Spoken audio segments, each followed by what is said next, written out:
تو میں انشاءاللہ اس کے بعد اپنی جیسا بھی ہے جتنے بھی دن بچے، کیونکہ شادی بہت جلدی تھی عید کے بعد، تو میرے پاس شاید ہارڈلی 1 ویک تھا، تو میں اس میں انشاءاللہ ساری تیاریاں کر لوں گی، اور زیادہ تر میں نے فوکس رکھا ہوا تھا کہ میں نے سب کچھ ریڈی میڈ اٹھانا ہے. بچوں کو تو 110%، اگر اپنے لیے کوئی ٹائم مل گیا تو بنوا لیا جائے گا، نہیں تو کچھ ریڈی میڈ کر کے نا تمام چیزوں کو سارٹ آؤٹ کیا جائے گا. خیر یہ تھی وہ پلاننگ کہ جو ایک انسان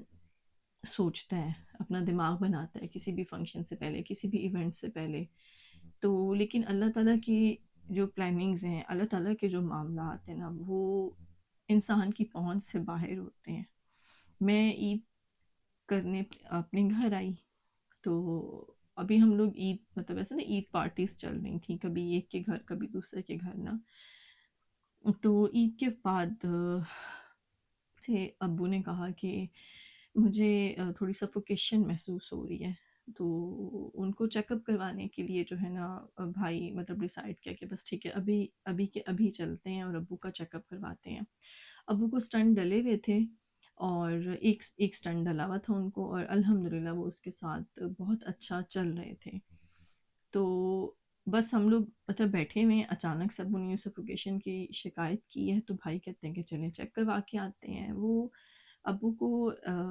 لے کے پہلے تو لوکل ہاسپٹل کی طرف گئے ہیں کہ سفوکیشن ہے، کیونکہ پہلے بھی ایک دو دفعہ ایسا ہو چکا ہے، تو وہ چلیں فوراً سے وہ آکسیجن لیولز چیک کر لیں گے، بی پی چیک ہو جائے گا، بیسک جو چیک اپس ہیں وہ ہو جائیں گے، تو پھر انشاءاللہ بھی ہم واپس آتے ہیں. وہاں سے ابو کی طبیعت مطلب تھوڑی اور بگڑنا شروع ہوئی، تو بھائی جو تھے وہ ان کو ایمبولینس میں لے کے جو ہے وہ دوسرے ہاسپٹل پہنچے ہیں، جہاں پہ ایکچوئل میں ابو کے فالو اپس چل رہے ہوتے تھے. تو وہاں سے بھائی کی کال آئی ہے کہ آپ لوگ جو ابو کی ایکچوئل فائل ہے، کیونکہ وہ تو اس مائنڈ سے نکلے تھے کہ گھر سے بس یہ ابھی چیک اپ کروا کے ہم واپس آتے ہیں، آکسیجن یا سیچوریشن لیول جو بھی ہے وہ بس بیسک چیک اپس ہیں اور ابھی ہم آتے ہیں. تو میں بھی عید کے دن ہے کچھ کھایا پیا ایسا ہے، تو اس کی وجہ سے کوئی چیسٹ کنڈیشن ہے یا کوئی چیز ہے جو ڈسٹرب کر رہی ہے. ابو بھائی نے یوں کال کر کے ابو کی فائل منگوائی کہ آپ ان کی فائل لے کے فوری طور پہ جو ہیں وہ ہاسپٹل پہنچے، جو بھی آ سکتا ہے جلد از جلد وہاں پہ پہنچیں. تو خیر اینی ویز ابھی آدھے لوگ گھر میں تھے، آدھے لوگ اپنے اپنے گھروں کو یعنی کہ جا چکے تھے. تو ہم لوگ کافی پریشان ہو گئے اس چیز کو لے کے. خیر ہم سب نے دعا شروع کی کہ اللہ تعالیٰ خیر کریں اور اللہ تعالیٰ ابو خیریت کے ساتھ واپس آئیں جو نا. تو جتنی دیر میں ابھی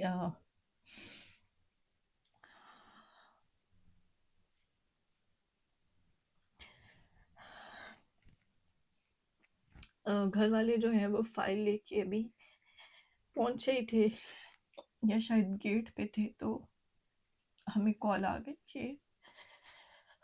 ابو اب نہیں رہے.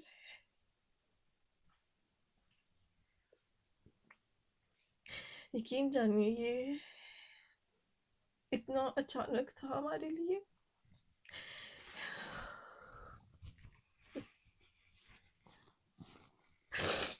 اس کال کو سننا، اس کو محسوس کرنا اور اس کو سمجھنا کہ یہ کال سچی ہے یا کال جھوٹی ہے یا ہمیں سننے میں کوئی مغالطہ ہوا ہے. بار بار سب کو کالز کی جا رہی تھی، کیونکہ 3-4 لوگ اب ہاسپٹل جا چکے تھے اور یہ کنفرم کر رہے تھے کہ یہ سچ ہے یا غلط ہے. ابھی عید کو ہارڈلی 4-5 دن گزرے تھے، تو ہر کوئی ہمیں جواب صحیح طرح دے نہیں پا رہا تھا، کہ ہر کوئی کہتا کہ بس اب دعا کریں اور صبر کریں، دعا کریں اور صبر کریں. خیر اینی ویز فائنل پتہ لگا کہ ابو اب نہیں رہے.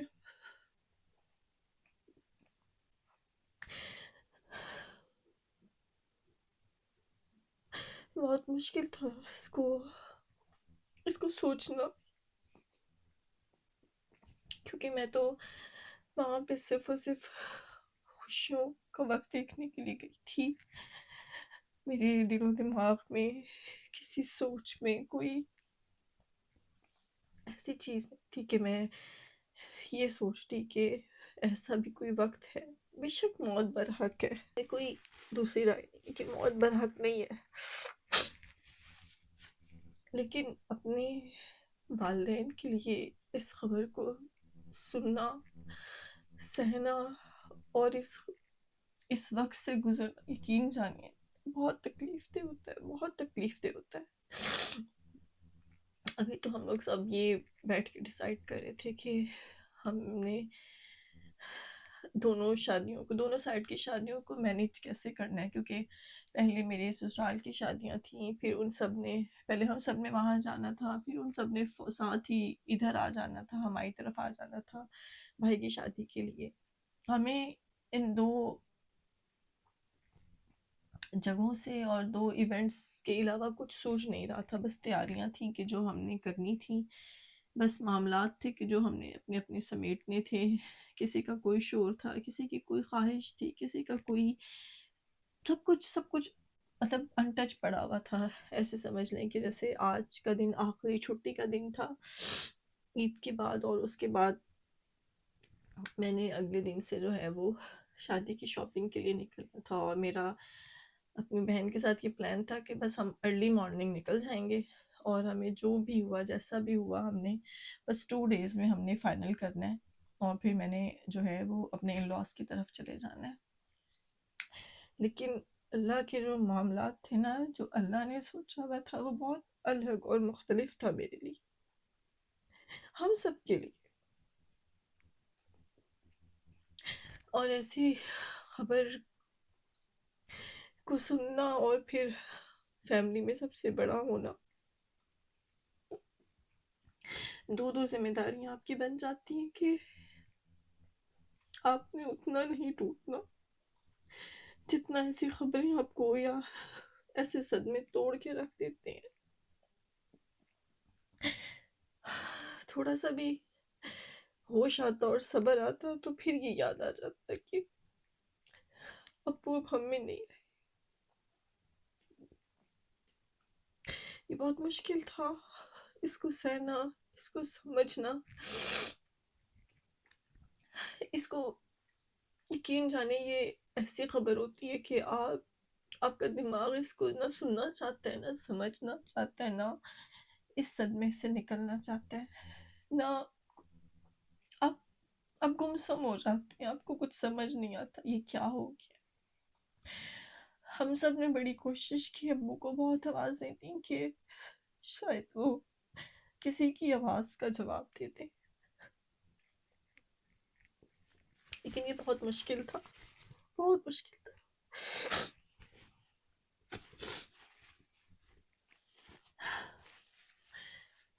خیر اینی ویز، میں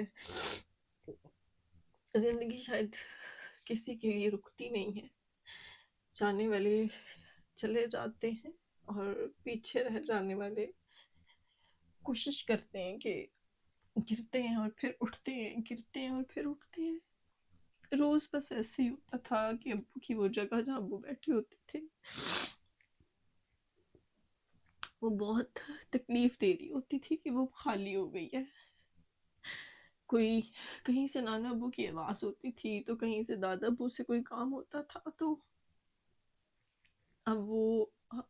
ہستی نہیں رہی، وہ باپ نہیں رہا، وہ جا چکا ہے. اور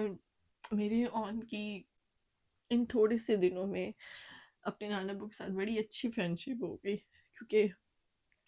ہر مسئلہ اور ہر چیز کا حل جو تھا وہ اس نے جا کے اپنے نانا ابو سے حل کروانا ہوتا تھا. تو میرے بیٹے کی بس ایک ہی خواہش تھی بڑی معصوم سی کہ دعا مانگنے سے، آپ کہتی ہیں ماما کہ دنیا کی ہر چیز مل جاتی ہے، دعا مانگو، تو کیا ایسا نہیں ہو سکتا کہ ہم دعا مانگیں اور نانا ابو واپس آ جائیں، کسی بھی طرح تھوڑے سے دنوں کے لیے آ جائیں. میں تو ہم اتنی دور سے آئے ہیں اور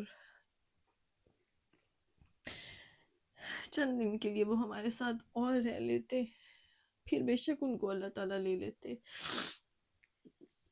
ابھی تو میں نے ان کے ساتھ بہت تھوڑے سے دن گزارے تھے، اور وہ ابھی تو میری ان سے تھوڑی سی فرینڈشپ ہوئی تھی، تو اور پھر وہ چلے گئے. وہ ہر ایک رشتے کے پاس جا جا کے صرف یہ ریکویسٹ کرتا تھا کہ آپ لوگ دعا کریں کہ شاید نانا ابو اٹھ جائیں، نانا ابو بس اور تھوڑے سے دن رہ لیں اور ہمارا ایک بہت اچھا سا وقت گزر جائے۔ ابھی تو نانا ابو نے شادی پہ بھی جانا تھا، ابھی تو نانا ابو نے ماموں کی شادی بھی کرنی تھی، لیکن یہ ممکن نہیں ہو سکا وہاں پہ۔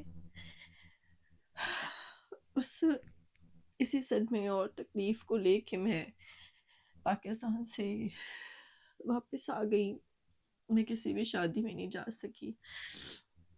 یہ آسان ہی نہیں تھا اس چیز کو وہاں پہ بیٹھے رہنا اور سہنا اور سوچنا۔ میرے ان لاس کا بہت شکریہ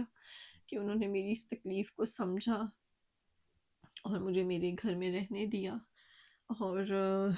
بھائی کے لیے، بھائی کی چونکہ نکاح ہم کر چکے تھے تو بھائی کی بس سادگی سے ہم نے رخصتی کی، کیونکہ امی کے پاس اب کوئی نہیں تھا، تو بھائی کی بھی سادگی سے ہم نے رخصتی کی، بھابھی لے آئے اور بس اس طرح سے زندگی چلنے لگ گئی۔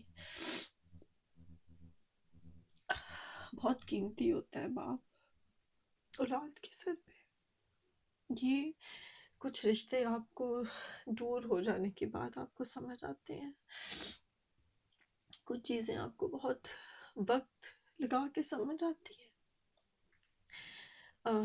آپ سب سے دعا ہے کہ آپ میرے ابو کے لیے دعائیں مغفرت کریں اور ہمارے صبر کے لیے دعا کریں۔ میں واپس آ تو گئی ہوں، پر آتے ہی بس یہاں آ کے جو ہے وہ زندگی ویسی ہو جاتی ہے، بہت مصروف زندگی ہے یہاں کی، کیونکہ بچوں کے معاملات ہیں، اپنی زندگی ہے، میری جاب ہے، ہر چیز ساتھ ساتھ ہے، اور وہ مجھے ہی دیکھنی ہے، مطلب مجھے ہی سنبھالنی ہے، مجھے میرے ہسبینڈ نے میرا بڑا ساتھ دیا اس میرے مشکل وقت میں، انہوں نے مجھے بہت سنبھالا۔ یہ کوئی چھوٹی چیز نہیں تھی، یہ شاید ہم سب کی خود خوش قسمتی تھی، میں کہتی ہوں کہ میرے اور میرے ہسبینڈ کی، کہ ہم لوگ اس موقع پہ اللہ تعالیٰ کی طرف سے، ہمارے لیے تو یہ اللہ کا دیا ہوا ایک تحفہ ہے، صرف یہ سوچ کے صبر آ جاتا ہے کہ اللہ تعالیٰ نے ہمیں ایک تحفہ دیا تھا اس فارم میں کہ ہم اکٹھے پاکستان میں موجود تھے، میرے بچوں نے سب سے ملاقات کر لی، نانا ابو کے ساتھ تھوڑا سا وقت گزار لیا، ادروائز پتہ نہیں کیا ہوتا۔ میں آپ کو بتا نہیں سکتی ہوں کہ یہ سوچ بس یہاں پہ ختم ہو جاتی تھی کہ میں تو باہر رہتی ہوں، اور باہر رہنے والوں کا سب سے بڑا دکھ یہی بن جاتا ہے کہ وہ کبھی بھی اپنے پیاروں کے مرنے پہ پہنچ نہیں پاتے ہیں، اور یہ سوچتے سوچتے اتنے سال گزر گئے تھے، اور میں خود کے لیے دعا کرتی تھی کہ اللہ تعالیٰ مجھے نہیں معلوم میں یہ خبر کیسے سنوں گی، اس کے بعد زندگی کیسی ہوگی، لیکن میں اپنے اللہ تعالیٰ کی بہت شکر گزار ہوں کہ اس نے مجھے موقع دیا کہ میں اپنے ابو سے ملی، ان کے ساتھ وقت گزارا، چند باتیں کی، میرے بچے مل لیے ہوش میں۔ صدمہ ہم سب کے لیے بہت بڑا ہے، لیکن چلے اللہ تعالیٰ نے جتنا بھی کرم کیا، اللہ تعالیٰ کا بہت احسان ہے، بہت شکر گزار ہیں ہم سب اپنے اللہ تعالیٰ کی کہ وہ جس حال میں رکھے وہ بہترین ہوتا ہے۔ اس ابو کو دفنا کے وہاں چھوڑ کے میں یہاں آ چکی ہوں، کبھی کبھی ایک دم سے سانس بند ہونے لگتا ہے، اور یہ یاد آتا ہے کہ اب کال نہیں آئے گی، اب ابو حال نہیں پوچھیں گے، اب ابو فکر مند نہیں ہوں گے۔ میں سفر میں آنا ہوتا تھا یا میں نے جانا ہوتا تھا تو ابو کی 10 دفعہ کال آتی تھی، کہاں پہنچے ہو، کتنا رہ گیا ہے، بچے ٹھیک ہیں، یہ تمام چیزیں جو ہیں یہ سب چل رہی ہوتی تھی۔ لیکن بس جب یہ سب ہو چکا تو پھر اس دفعہ کسی نے کال نہیں کی، اس دفعہ کسی نے پوچھا نہیں کال کر کے۔ بہت مشکل تھا، بہت تکلیف دہ تھا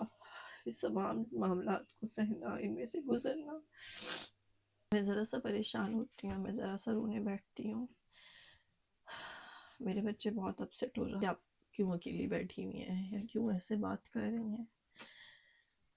میں انہیں بتا نہیں سکتی لفظوں میں کہ دل کو کیا محسوس ہوتا ہے، ایسے لگتا ہے سب کچھ ویران ہو چکا ہے، ایسے لگتا ہے کہ شاید ابو کی قبر کے اندر میں اپنی روح بھی چھوڑ آئی ہوں، بہت ادھورا ہے سب کچھ،